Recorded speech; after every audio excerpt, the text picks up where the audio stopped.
ఈరోజు చిన్ని సీరియల్ అయితే చాలా బాధాకరం అని చెప్పాలి. ఎందుకంటే కావేరిని అలాగే చిన్నీని ఇప్పుడేమో బాలరాజును కూడా చంపేస్తాడు. ఇంకా చిన్ని కోసం అయితే ఇంకా మహి అయితే తను ఉన్న ప్లేస్కి అంతా వెళ్ళి మొత్తం అయితే వెతుకుతూ ఉంటాడు. రే ఏంట్రా ఇదంతా కూడా అంతా ఇల్లులు కట్టేశారంటే ఇప్పుడు రియల్ ఎస్టేట్ బాగా డెవలప్ అయింది కదా బావా అని చెప్పనని మాట్లాడుకుంటారు. ఇంకా చిన్నీని తలుచుకుంటూ అక్కడైతే అంతా ఎతుకుతూ ఉంటే ఇంకా సత్యం ఉన్న ఇల్లు అయితే మాత్రం అలాగే ఉంటుంది. ఇంకా ఆ ఇల్లుని చూడగానే ఎక్కడ లేని సంతోషం వస్తుంది. ఇంకా అక్కడున్న పక్కన వాళ్ళని అయితే అడుగుతాడు, ఈ ఇంట్లో చిన్ని అని చెప్పని ఉండేవారు కదా అని చెప్పంటే, అవును సత్యం వాళ్ళ మేనకోడలు వాళ్ళే కదా, సత్యం బాబు చనిపోయిన తర్వాత ఆ పిల్లల్ని తీసుకొని సరళమ్మ ఎటో వెళ్ళిపోయింది, ఇప్పుడు ఆ ఇంట్లో ఎవరు ఉండటం లేదు, 10 సంవత్సరాల నుంచి ఆ ఇల్లు ఖాళీగానే ఉంది అంటే నువ్వు ఉన్నావు అని చెప్పని అనుకునే లేపి మళ్ళీ నాకు ఇలా దూరం అయ్యావా చిన్ని అని చెప్పని బాధపడుతూ ఉంటాడు. ఇంకా బాలరాజుకి అయితే ఇంక నీ జైలు జీవితం అయిపోయింది, ఇంక నువ్వు వెళ్ళొచ్చు అని చెప్పి అనేటప్పటికి ఇంకా హాఫ్ టికెట్ అయితే బాలరాజు ఎప్పుడు వస్తాడా అని చెప్పని ఎదురు చూస్తూ ఉంటాడు. ఇంకా బాలరాజుని చూడంగానే రాజన్న అని చెప్పనని ఇంకా పరిగెత్తుకుంటూ వెళ్ళి తనను పట్టుకుంటాడు. ఇంకా బాలరాజుకైనా తనకు మిగిలిందంటే ఎవరైనా ఉన్నారు అంటే అది హాఫ్ టికెట్ మాత్రమే. తను చిన్నప్పటి నుంచి తనకి హాఫ్ టికెట్ తనతోనే కష్టంలో నష్టంలో అన్నిట్లలో తనే తోడుగా ఉండేవాడు. అందుకని హాఫ్ టికెట్ని చూడంగానే బాలరాజుకి అయితే చాలా సంతోషం వేసి ఇంకా హాఫ్ టికెట్ని అలాగే ఎత్తుకొని హగ్ చేసుకుంటాడు.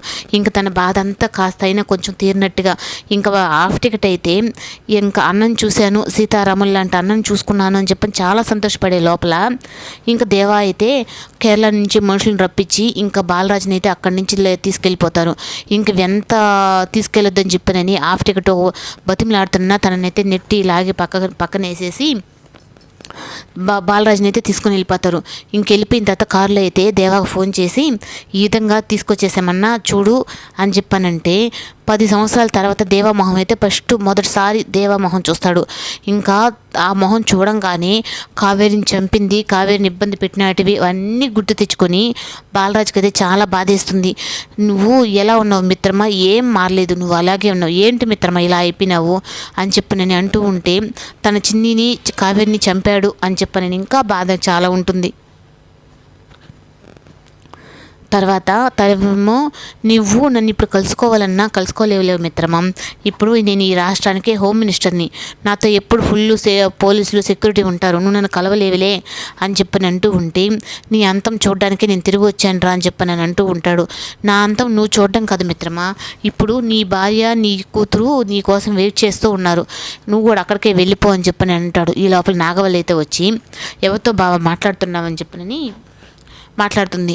అప్పుడు మన చిరకాల శత్రువుతో మాట్లాడుతున్నాను అని చెప్పనంటే ఇంకా నాగవల్లి కూడా వచ్చి మొగుడు తగ్గ భార్యలాగా వచ్చి రే నీ కుటుంబాన్ని నాశనం చేసాం, ఇప్పుడు నువ్వు కూడా నాశనం చేసావు, మాకు శత్రుశేషం లేకుండా పోతుందిరా అని చెప్పనని అనేటప్పటికీ ఇంకా నాగవల్లి మాట్లాడేదానికి దేవా మాట్లాడేదానికి అలాగే ఉంటాడు. ఎందుకంటే టైం నాది కాదు, నా ముందు నా కూతుర్ని నా భార్యని వెతుక్కోవాలని చెప్పని చాలా సైలెంట్గా ఉంటాడు.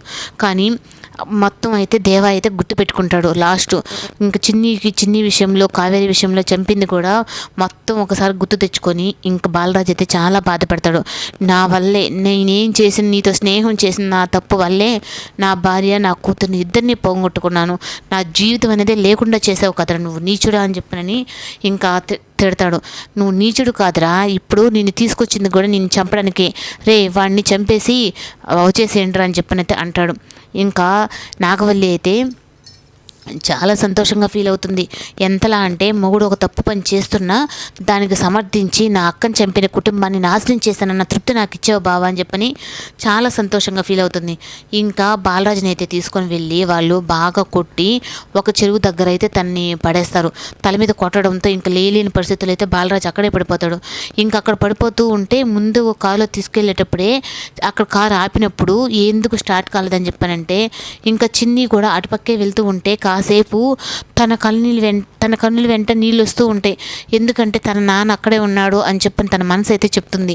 ఇంకా అలాగే బాలరాజుకు కూడా అలాగే చెప్తుంది, ఏదో నా రక్త సంబంధం నా దగ్గరలోనే ఉన్నట్టుందని చెప్పనని ఒక పక్క చిన్ని కళ్ళల్లో నీళ్ళు వస్తుంటే ఒక పక్క బాలరాజు కళ్ళల్లో కూడా అలాగే నీళ్ళు వస్తుంటాయి. ఇంకిద్దరిద్దరు చూసుకోకుండానే అలాగైపోతారు. కానీ ఇప్పుడైతే మాత్రం చిన్నిని కనిపెట్టలేడేమో కానీ బాలరాజుని అయితే మాత్రం చిన్ని కనిపెట్టగలదు. ఎందుకంటే తనకు జన్మనిచ్చిన నాన్న కాబట్టి. ఇంక అక్కడి నుంచి ఏదో సో ఎందుకు అప్పుడు ఇంకా దుర్గా అయితే అంటుంది, ఎందుకు నువ్వు ఏడుస్తున్నావు అంటే, లేదు ఏదో నాకు గుర్తొచ్చింది, అందుకే నా కన్నుల వెంట నీళ్ళు వస్తున్నాయి అని చెప్పని ఇంకా అక్కడి నుంచి అయితే కన్నీళ్ళు తుడుచుకొని వెళ్తుంది. ఇంకా బాలరాజు కూడా అయితే ఏదో నా మనసుకి దగ్గరగా కొంచెం రిలీఫ్గా ఉంది, నా బిడ్డే ఉన్న బతుకు ఇక్కడ ఉందా అని చెప్పని అటుపక్క ఇటుపక్క అంతా చూశాడు. కానీ చిన్ని అయితే మధుమితగా మారిపోయింది కదా, పెద్దయిన తర్వాత తనని గుర్తుపట్టలేడు కదా. ఇంకా రౌడీలు అయితే తనని తీసుకెళ్ళి ఒక చెరువు దగ్గర కొట్టి అక్కడ ఇంక లేని పరిస్థితిలో ఉంటే అక్కడే బాంబులు పెట్టి పేల్చేస్తారు. అదంతా పేల్చిన తర్వాత వీడియో అయితే తీసి మళ్ళీ దేవాకైతే పంపిస్తారు. ఇంకా ఆ దేవా పంపించిన తర్వాత నాగవల్లి కూడా వీడియో చూసి, బావా ఎంత మంచి పని చేసావు బావ, నువ్వు నా కోరిక ఈ రోజుకి నెరవేరింది, మా అక్కని చంపిన కుటుంబాన్ని మొత్తం నాశనం చేశానని చెప్పనని ఇంకా దేవా మీద ఎక్కడ లేని ప్రేమంతా చూపిస్తూ ఉంటుంది. ఇంకా ఆ విధంగా చనిపోయాడు.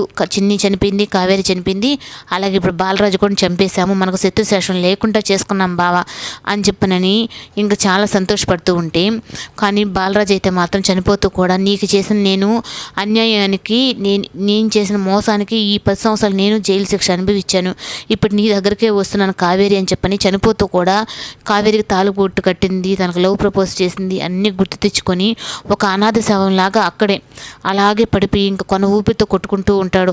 ఇంకా కావేరి గురించి అయితే ఇంకా చాలా బాధపడుతూ ఉంటాడు. నేను ఉండి కూడా నేనేం చేయలేకపోయానని. ఒక పక్క కావేరి ఆత్మేమో నా కూతుర్ని మీ దగ్గర అప్పచెప్పి అని చెప్పనని తను సంతోషపడుతూ ఉంటుంది. ఎందుకంటే నా కూతురికి జీవితాన్ని ఇచ్చాను అని చెప్పనని. కానీ వీళ్ళిద్దరి మధ్యలో చిన్ని అయితే మాత్రం వాళ్ళిద్దరిని ప్రతిరోజు తలుచుకొని వాళ్ళిద్దరి కోసమే బతుకుతున్నట్టు, మా అమ్మ కోరిక నెరవేర్చాలి అని చెప్పి అన్నట్టుగా తను బతుకుతుంది. కానీ ఎంత బతికిన అమ్మ నాన్న లేకుండా ఉండడం అంటే అదొక వేరు. కానీ ఆ ప్రేమ కూడా తనకి వేరే అమ్మ నాన్న ద్వారా అయితే దొరుకుతుంది.